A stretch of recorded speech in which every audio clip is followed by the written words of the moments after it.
Director de la Unidad Nacional para la Gestión del Riesgo de Desastres revela que no hay recursos para atención de emergencias por lluvias en el país. Sin financiación no habrá respuesta ni capacidad para atender más de 1.700 emergencias, advierten.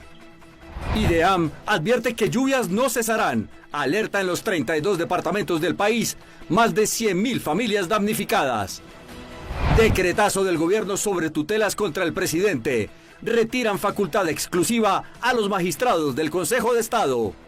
Gran paro arrocero en Colombia. Cierres viales en varios departamentos del país. Gremio arrocero cierra la vía Bogotá-Villavicencio. Miles de afectados. Estas son las exigencias al gobierno nacional.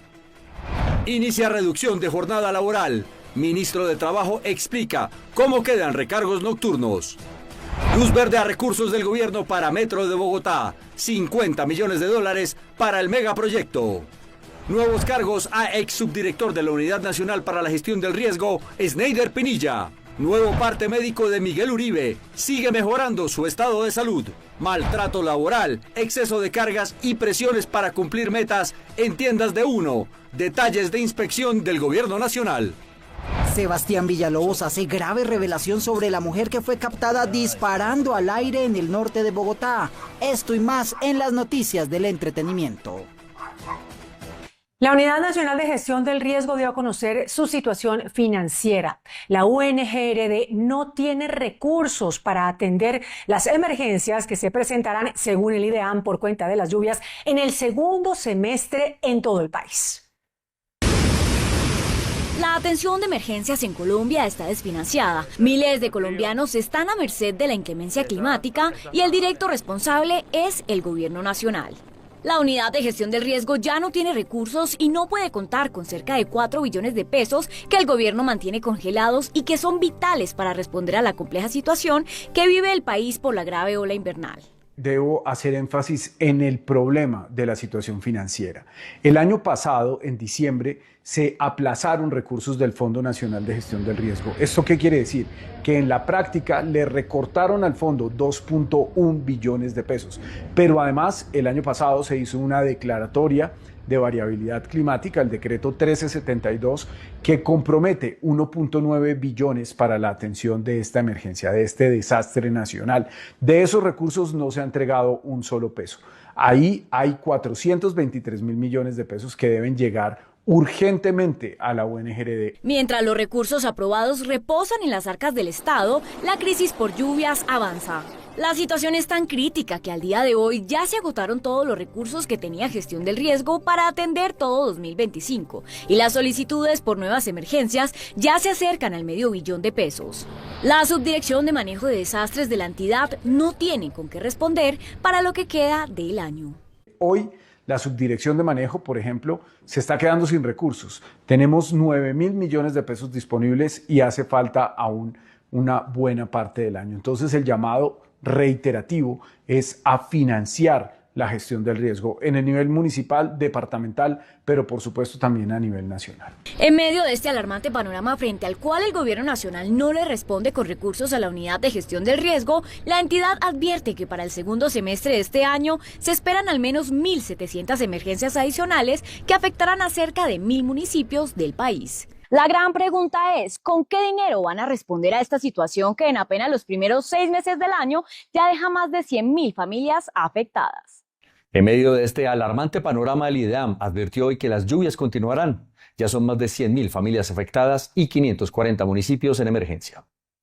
Las lluvias no dan tregua en Colombia. Pese a que la primera temporada de lluvias ya debía de haber finalizado, entre junio y julio ya se han reportado 200 nuevos eventos que elevan la cifra total por encima de los 100.000 hogares afectados. Se han presentado más de 1.400 eventos en los 32 departamentos del país, aunque los departamentos más afectados han sido Huila, Antioquia, Cundinamarca, Tolima y Caldas. Hemos tenido afectaciones en todas partes. 540 municipios del país han tenido eventos y ya más de 121.000 familias se registran como damnificadas.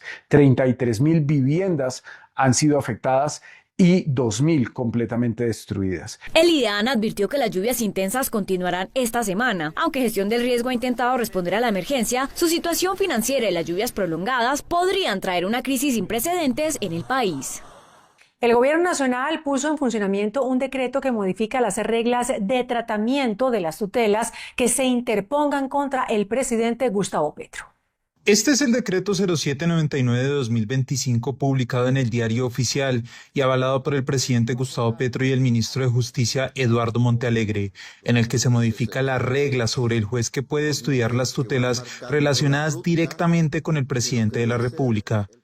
Actualmente, el Consejo de Estado es la entidad exclusiva que puede revisar dichos asuntos. Sin embargo, el decreto que ya entró en funcionamiento faculta a la mayoría de los jueces a revisar las acciones. Esto dice el decreto. Serán repartidas para su conocimiento en primera instancia a los jueces del circuito o con igual categoría. El decreto es específico al señalar los asuntos que ahora serán de revisión exclusiva del Consejo de Estado. Las actuaciones del presidente de la República, incluyendo las relacionadas con seguridad nacional y las actuaciones administrativas, políticas, programas y o estrategias del gobierno nacional relacionadas con la erradicación de cultivos ilícitos. El gobierno hace el cambio señalando que se garantiza la imparcialidad con el reparto de diferentes jueces. Y es que precisamente el gobierno ha cuestionado varias decisiones del alto tribunal que han revertido determinaciones, suspendido nombramientos y en algunos casos han llevado a rectificar al presidente Petro. Noticia en desarrollo. En medio del paro arrocero, la Policía de Tránsito y Transporte advirtió que hay 4 puntos estratégicos donde se realizan bloqueos de vías por parte de los manifestantes. Este lunes se activaron las primeras manifestaciones del gremio arrocero en diferentes puntos del país en una jornada de protesta que se ha declarado indefinida y rotativa. Los departamentos que participan en esta gran movilización son Huila, Casanare, Meta, Arauca, Guaviare, Córdoba y Sucre. Hasta el momento, la Policía de Tránsito y Transporte ha reportado las siguientes afectaciones en las vías. Casanare con un cierre intermitente a la altura de Agua Azul, Arauca con un cierre intermitente en Tame y finalmente Meta con un tránsito interrumpido por los lapsos en la vía al Llano, sector Llano Lindo. Según las organizaciones, la dinámica de los bloqueos será rotativa con periodos de 6 horas de cierre y 1 hora de habilitación del paso vehicular, medida que aseguran continuarán implementando hasta lograr un diálogo efectivo con el gobierno nacional. En medio del paro, el gremio arrocero le exige al gobierno nacional precios justos para el arroz producido en nuestro país. Como se advirtió, el sector arrocero inició este lunes un paro nacional por la situación que enfrentan los productores y los incumplimientos a los acuerdos del gobierno. Los arroceros están registrando pérdidas aproximadas de 2,5 millones de pesos por hectárea cosechada, lo que está llevando a la quiebra a pequeños y medianos productores. Los precios de compra siguen siendo parte del problema que se agravó con la eliminación del incentivo al almacenamiento de arroz. El pliego de peticiones y las exigencias del sector radican en 5 temas. El primero de ellos, precios justos para el arroz nacional y en segundo lugar, la regulación real y efectiva a la producción y comercialización del producto. Le siguen la protección del único cultivo semestral estratégico del país, la revisión urgente a los tratados de libre comercio que están hundiendo la producción nacional y por último, cumplimiento inmediato a los compromisos firmados. Los líderes arroceros advierten que no participarán en nuevas mesas de diálogo si no hay soluciones inmediatas. En medio de las peticiones y los reclamos de los arroceros, la vía al llano permanece completamente cerrada. Representantes de los sectores arroceros de diferentes municipios del departamento del Meta y del municipio de Villanueva en el Casanare han llegado hasta acá al kilómetro 89 de la vía Bogotá-Villavicencio y sector Llano Lindo a cerrarla. Aseguran que el gobierno nacional les debe cumplir con los acuerdos firmados luego del paro de marzo del año 2025, específicamente en el control de precios. En la vía Bogotá-Villavicencio la situación sigue siendo crítica por el bloqueo protagonizado por arroceros de distintas regiones de los llanos orientales. Los manifestantes aseguran que los precios del arroz no les favorecen y denuncian una competencia desleal por la entrada del producto importado especialmente proveniente de Ecuador. De aquí no nos levantemos hasta que no lleguemos a un acuerdo por el precio de la cosecha 2025, que debe estar para nosotros los arroces secaneros entre 200 y 225 mil pesos carga de arroz para suplir unos costos de 8,5 millones. afirman estar cansados de los incumplimientos por parte del gobierno del presidente Gustavo Petro. Enfatizan que no levantarán los bloqueos en la región del Llano ni en otras zonas del país a menos que haya un compromiso firmado. Este gobierno sabe de paros y sabe burlar los paros y nosotros ya estamos purgados. No lo levantaremos hasta que no haya un precio justo para la cosecha del año 2025. Mientras tanto, se mantiene un cordón humanitario que permita el paso de ambulancias y vehículos de emergencia. Algunos viajeros, ante la imposibilidad de continuar sus viajes, han optado por bajarse de los vehículos y llegar caminando hasta la capital del Meta. A partir de mañana, la jornada laboral en Colombia será máximo de 44 horas semanales y a partir de diciembre el recargo nocturno comenzará a las 7 de la noche. El ministro de Trabajo, Antonio Sanguino, confirmó que a partir del 15 de julio comenzará a regir la reducción progresiva de la jornada laboral. La nueva disposición establece que el tiempo máximo de trabajo será de 44 horas semanales, las cuales deberán ser distribuidas en los 6 días hábiles de la semana sin que superen las 8 horas diarias. La jornada laboral, tal como quedó reiterado en la 2466 del 2025 por reforma laboral, es máximo de 8 horas. La jornada diurna ocurre entre las 6 de la mañana y las 7 de la noche. El jefe de la cartera laboral también anunció que a partir de diciembre entrará en vigencia un nuevo horario para el recargo nocturno. El alcalde de Bogotá, Carlos Fernando Galán, reveló importantes avances en el desarrollo del metro. El gobierno nacional anunció un desembolso de $50 millones para financiar esta obra. El alcalde de Bogotá, Carlos Fernando Galán, anunció importantes avances en la negociación con el gobierno nacional para garantizar recursos clave destinados a la movilidad sostenible de la capital. La aprobación, digamos, de la resolución que autoriza el crédito, que Bogotá asuma un crédito por $50 millones con el BID, con el Banco Interamericano de Desarrollo, para la línea 2 del metro. Galán también destacó avances en materia de recursos para todo el territorio nacional. Y esperamos que en este mes de julio lleguemos al acuerdo completo y eso garantice los recursos para el metro Bogotá, línea 1, línea 2, recursos para la flota eléctrica. El distrito se encuentra a puertas de cerrar uno de los acuerdos financieros más relevantes de los últimos años en infraestructura de transporte. ¿Cuál es el propósito y la agenda de la conferencia ministerial de emergencia sobre Palestina que promueve el gobierno de Gustavo Petro y que se llevará a cabo en Bogotá? En Noticentro 1 les contamos. Los gobiernos de Colombia y Sudáfrica realizarán una conferencia ministerial este 15 y 16 de julio de emergencia sobre Palestina en Bogotá. La reunión tendrá lugar en el Ministerio de Relaciones Exteriores en el marco de la copresidencia del Grupo de la Haya. Es indispensable por la urgencia de lo que está pasando en los territorios ocupados, en especial en Gaza. Hoy, por ejemplo, pasamos la barrera de los 58.000, que nos comprometamos con acciones y eso es básicamente lo que vamos a hacer. La agenda de la conferencia está dividida en 3 momentos. Este lunes 14 de julio se llevará a cabo una jornada preparatoria con organizaciones de la sociedad civil, movimientos sociales y redes de solidaridad con Palestina. El martes 15 de julio se desarrollará el segmento ministerial, donde se espera la presencia de representantes de más de 30 estados. Y el miércoles se cerrará la conferencia con la participación destacada de Francesca Albaniz, relatora especial de las Naciones Unidas para los Derechos Humanos en los territorios ocupados palestinos. La Fiscalía General presentó nuevos cargos contra el exdirector de la Unidad Nacional de Gestión del Riesgo, Sneider Pinilla. La Fiscalía le formuló nuevos cargos al exsubdirector de la Unidad Nacional para la Gestión del Riesgo, Sneider Pinilla. En este caso, el exfuncionario tendrá que responder por presuntas irregularidades en un contrato de 8.000 millones de pesos para atender emergencias en Córdoba, convenio que habría sido direccionado y el cual no se alcanzó a ejecutar. La Fiscalía le formuló a Pinilla el cargo de interés indebido en la celebración de contratos, cargo que no aceptó. Vale la pena recordar que Pinilla es uno de los principales implicados en el saqueo a gestión del riesgo, señalado de obtener dinero del contrato de carrotanques y de entregar sobornos a los expresidentes del Senado y la Cámara. Pinilla actualmente colabora con la Fiscalía en busca de beneficios judiciales. El Ministerio de Trabajo informó que luego de varias inspecciones encontró casos de maltrato laboral en las tiendas de Uno. El Ministerio de Trabajo reveló los resultados de una inspección nacional realizada a tiendas de Uno en respuesta a múltiples denuncias de maltrato laboral y condiciones precarias para los trabajadores. Tras visitar 263 puntos de venta, la entidad confirmó una serie de abusos que incluyen jornadas excesivas, falta de pago de horas extras, instalaciones inadecuadas, amenazas y negligencia en la atención de la salud laboral.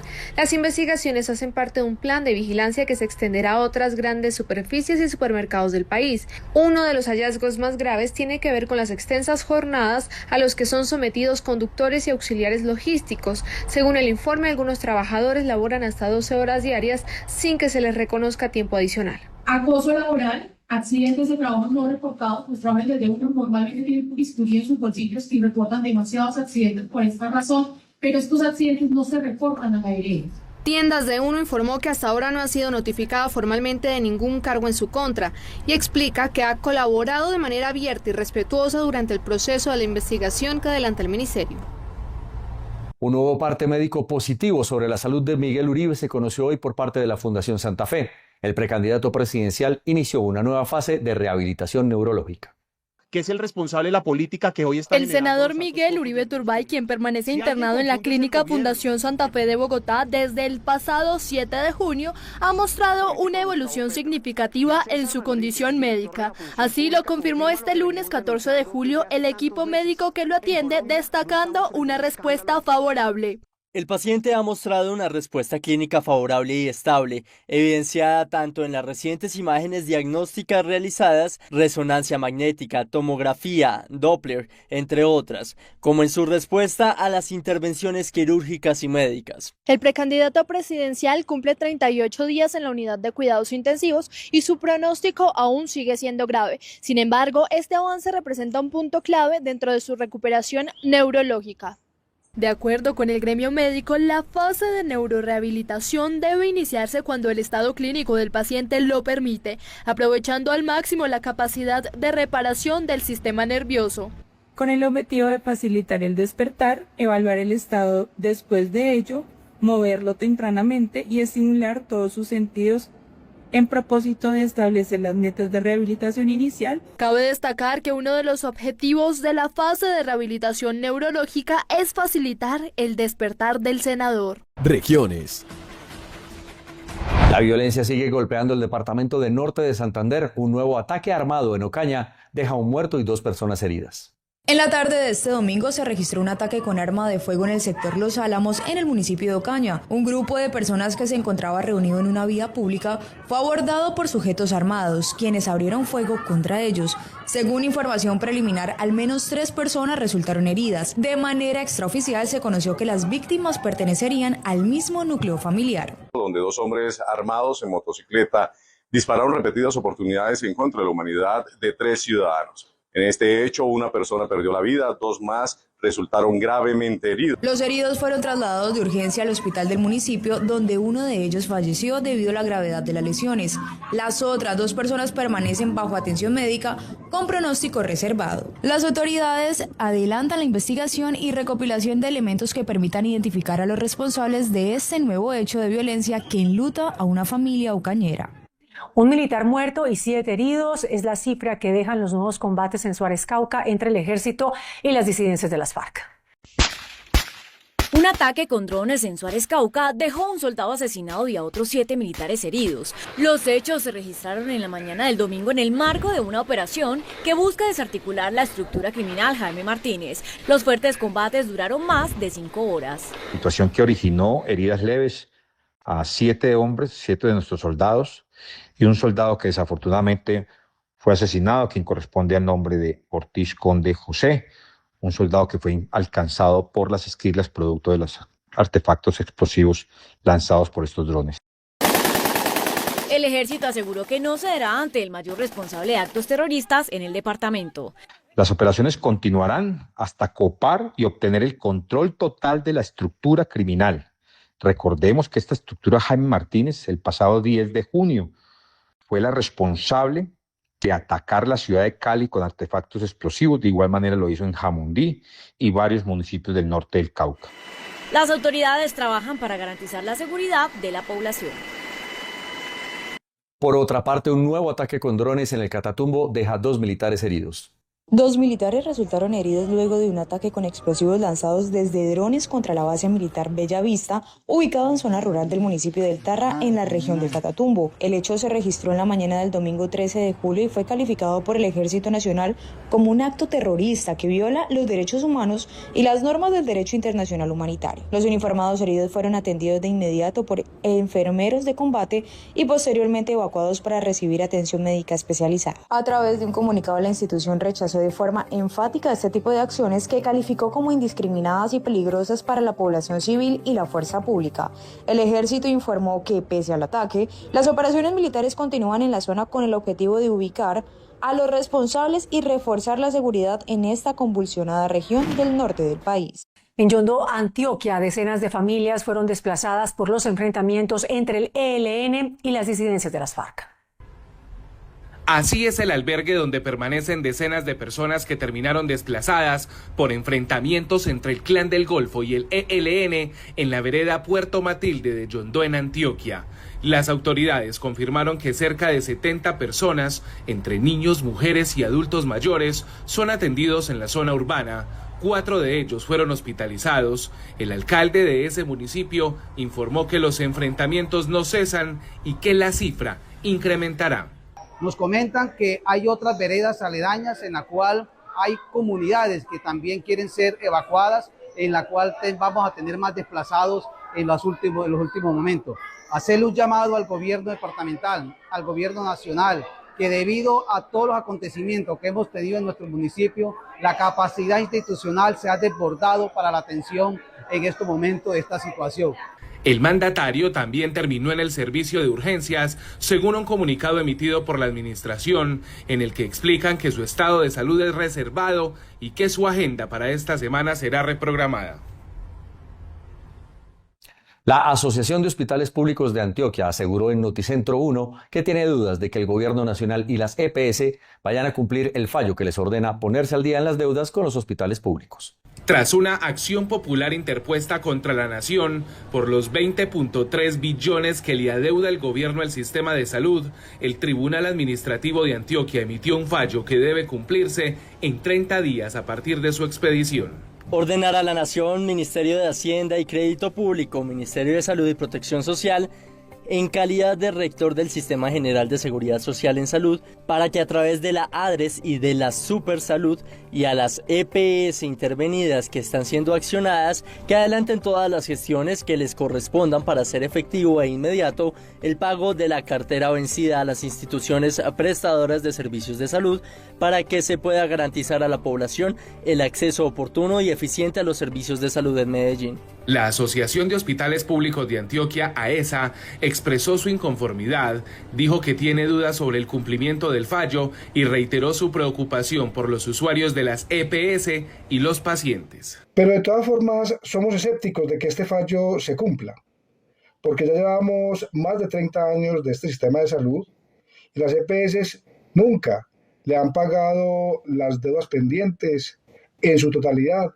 a los hospitales públicos y a las clínicas. La alcaldía de Medellín confirmó que en 2024 destinó cerca de 200.000 millones de pesos para sostener la red hospitalaria. Noticia en desarrollo. Indignación causaron las imágenes de un video que se hizo viral en el que una funcionaria del gobierno nacional en aparente estado de embriaguez disparó al aire desde el balcón de su apartamento en Bogotá. En la tarde del pasado domingo, cerca de las 3:10 de la tarde, una mujer disparó un arma de fuego en repetidas ocasiones desde el balcón de un apartamento en el conjunto residencial Nilo, en el barrio Masurén, localidad de Suba, Bogotá. Se ha decidido instaurar una denuncia penal pertinente en contra de la persona que presuntamente realizó los disparos. Es un riesgo para nuestra comunidad, para los niños, para todas las personas que estamos alrededor. Los residentes alertaron a la policía metropolitana tras escuchar los disparos y registrar la escena en la que la mujer, vestida de blanco y acompañada por 2 hombres más, mostró una actitud desafiante, riendo y lanzando insultos mientras algunos la grababan. Aunque la identidad de la mujer aún no ha sido confirmada oficialmente, en redes sociales se señala que podría tratarse de Paola Navia, una presunta funcionaria del Ministerio de Defensa. La Alcaldía de Bogotá y la Secretaría de Educación presentaron el primero de 4 colegios públicos que forman parte de su compromiso para mejorar la calidad de la educación pública en la capital del país. Con capacidad para recibir a más de 1.500 estudiantes desde la primera infancia hasta grado 11, el nuevo colegio María Currea Manrique en Ciudad Bolívar abre sus puertas. Uno de 4 colegios que vamos a entregar aquí en Ciudad Bolívar. Creo que es una pregunta que estoy anticipando que tenían. Tenemos 2 colegios que van a entrar restituidos y uno que es una primera infancia también que va a ser nueva. Todos esos colegios se entregan el próximo año. Este moderno plantel cuenta con un enfoque de bilingüismo y formación técnica. Además, fue entregado oficialmente en el marco de regreso a clases de más de 70.000 estudiantes del distrito. Tenemos una apuesta de búsqueda activa precisamente que mantenemos y que vamos a continuar para garantizar que todos los niños, niñas y jóvenes de Bogotá tengan la posibilidad de acceder a educación. Es una responsabilidad que tenemos de garantizar esa posibilidad. Con una inversión superior a los 56.000 millones de pesos, este es el 5º colegio entregado por la actual administración dentro de un ambicioso plan de infraestructura que contempla 28 colegios nuevos o restituidos en toda la ciudad. El Banco de la República y Asofondos le pidieron a la Corte Constitucional que en caso de aprobarse la constitucionalidad de la reforma pensional se aplace hasta por 3 meses la implementación del nuevo régimen. Los fondos privados de pensiones y el Banco de la República pidieron a la Corte Constitucional un tiempo prudencial de 2 a 3 meses para la implementación de la ley de pensiones después de que se tome la decisión por parte del Alto Tribunal. Desde Asofondos señalan que se debe reestructurar varias medidas operativas que requieren de un tiempo de transición. Además, la medida va en beneficio de los afiliados para que aumenten sus semanas de cotización y Colpensiones tengan la información más actualizada. Son temas operativos y de información que para claridad del público es mucho mejor que exista un periodo en el que se sabe que la ley va a entrar y que hay una fecha cierta cuando entra. También a través de un concepto técnico, el Banco de la República hizo un requerimiento similar. Para Asofondos, ambas solicitudes son justificadas y no tienen que ver con dilaciones para frenar la implementación de la ley. Esto no es un tema como que se dice, bueno, que entre y entonces se prende un switch y entonces ya tenemos sistema pensional. Hay movimientos de información muy importantes, conexión de sistemas operativos que requieren de la preparación de última hora de los días anteriores para que todo empiece a funcionar bien y sin traumatismo. Se espera una implementación responsable de la ley. La Agencia Nacional de Tierras entregó 13 predios en Bolívar que estuvieron en manos del extinto narcotraficante Pablo Escobar. La Agencia Nacional de Tierras entregó 12 predios de 2.000 hectáreas en el departamento de Bolívar. De estas tierras se encuentra la emblemática finca Cachenche de 176 hectáreas que según registros históricos perteneció al narcotraficante Pablo Escobar. Desde hace más de una década la finca ha sido habitada por campesinos de la Asociación de Montes de Dios, quienes han permanecido en el territorio a pesar de múltiples intentos de desalojo y de haber enfrentado acciones violentas tanto por parte de actores armados ilegales como de instituciones del Estado. Aquí estamos empezando y queremos entregar más resultados, pero depende de la unidad, del ejercicio de coarticulación, de la convicción de la gente en el respaldo institucional a esta apuesta de transformación. Con la entrega de estos predios se benefician 119 familias de 7 municipios en esta región del país. La DIAN anunció que más de 11.000 contribuyentes serán multados penalmente por no consignar retenciones de IVA. El anuncio fue hecho por la entidad al señalar que serán 11.477 contribuyentes, en su mayoría agentes retenedores, que serán imputados porque presuntamente incurrieron en el delito de omisión y no consignaron al Estado los recursos recaudados por concepto de IVA. Estos agentes, gran parte de ellos establecimientos comerciales, tienen obligaciones tributarias por 697.000 millones de pesos. Sobre estos procesos ya cursaban acciones de cobro coactivo, pero los contribuyentes omitieron la citación hecha en desarrollo de la Jornada Nacional de Cobro adelantada por la DIAN en junio pasado en conjunto con la Fiscalía Fiscalía General. Dicha jornada representaba la última oportunidad para extinguir la acción penal mediante el pago total de la deuda y los intereses respectivos. Y en el dato del día, el autorregulador del mercado de valores reveló el índice inversionista para el mes de junio. El índice de dinámica inversionista del autorregulador de mercados de valores, que mide el sentimiento del mercado financiero colombiano, mostró una intención moderada de venta de activos locales en el mes de junio del presente año. En lo que tiene que ver con el mercado de renta variable o accionario, en este periodo se evidenció una mayor disposición de venta. Es de anotar que este indicador evalúa si los inversionistas se muestran compradores o vendedores en un momento determinado. La plaza bursátil sigue manteniendo una buena dinámica en lo correspondiente al primer semestre del año. Estos son los indicadores económicos. Indicadores económicos. La tasa representativa del mercado que regirá para mañana martes será de 4.011 pesos con 79 centavos. Los profesionales del cambio compran la divisa en promedio en 4.040 pesos y la venden en 4.090 pesos. Un euro cuesta 4.682 pesos con 10 centavos. La libra de café en Nueva York se cotizó a $3 con un centavo. El precio interno se cotizó a 2.397.000 pesos la carga. El barril de petróleo WTI se cotizó en $66 con 87 centavos. La referencia Brent para Colombia se cotizó en $69 con 11 centavos. El índice de capitalización de la Bolsa de Valores de Colombia subió 0,07% a 1.689 puntos. Noticentro 1 sigue ampliando su oferta informativa, fiel a su compromiso de la defensa de las libertades, de la diversidad informativa, pero sobre todo de entregar noticias con contexto, investigadas a profundidad. Por eso Canal 1 será la nueva casa de la silla vacía, periodismo de investigación, de contraste, que trae a Noticentro 1 la movida de poder. Movida de poder. Hola, soy Daniel Pacheco, editor de La Silla, y estamos muy contentos de llegar acá a Canal 1 con toda la información, las investigaciones y el análisis de cómo se mueve la política en Colombia. La primera movida tiene que ver con el cambio de modelo de pasaportes, que se vence a finales de agosto y con un documento muy personal del presidente Gustavo Petro. Nos enteramos de casualidad cuando le hicimos una entrevista a Alfredo Sade, el nuevo superpoderoso de Casa de Nariño. ¿Sabían que a Petro se le mojó el pasaporte? Cuando estábamos en Palacio para la entrevista a Sade, nos dimos cuenta de que varios funcionarios de la Cancillería estaban entrando para renovar el pasaporte de Guayacán. Ese es el término clave con el que identifican al presidente Petro. Cuando le pregunté a Sade, esta fue la razón que dio el jefe de despacho de por qué el presidente estaba cambiando su pasaporte. Creo que tuvo un pequeño, se le mojó algo, no sé, se le mojó algo y había que cambiárselo, creo que le mojó en un viaje, no sé. A cualquiera le puede pasar, ¿no? Pero el cambio coincide con la disparada de personas buscando cita para renovar su pasaporte ante las dudas de si Sade y la Cancillería van a ser capaces de implementar un nuevo modelo.